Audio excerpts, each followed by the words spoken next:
இப்போதான் first time வந்து பசும்பொனுக்கு வந்திருக்கேன். அவ்வளோ சந்தோஷமா இருக்கு இங்க வந்ததுல. எவ்வளோ ஹாப்பியா இருக்கேன்னு சொல்ல முடியல. அவ்வளோ சந்தோஷமா இருக்கு. இதே மாதிரி வரக்கூடிய எல்லா பக்தர்களுமே வந்து ஆஹ், அமைதியான முறையில வந்து ஐயாவை தரிசிச்சுட்டு ஹாப்பியா போயிட்டு வாங்க. வரக்கூடியவங்களுக்கும் வந்து நம்ம பாதுகாப்பான நம்ம வர்றதை வச்சு மற்றவங்களுக்கும் வந்து ஒரு ஒரு அமைதியான வழிமுறைகளை வந்து காட்டணும் அப்படின்னு சொல்லிக்கிறேன். வணக்கம். ஐயா பசும்பொன் முத்துராமலிங்க தேவர் திரு ஆலயிலிருந்து பேசிக்கொள்கிறேன்.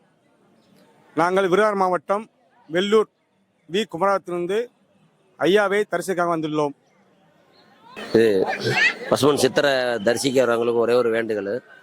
எப்படி பழனி பாத யாத்திரை, திருச்செந்தூர் சூரசம்சார நிகழ்ச்சி கலந்துக்கிட்டு அமைதியாக போய் பக்தியோடு வரோமோ, அது மாதிரி பசுமன் தேவர் சித்தரை பயபக்தியோட வந்து எந்த அசுவையும் இல்லாமல் காவல்துறைக்கு முழு ஒத்துழைப்பு கொடுக்குமாறு நான் வேண்டிக்கிறேன்.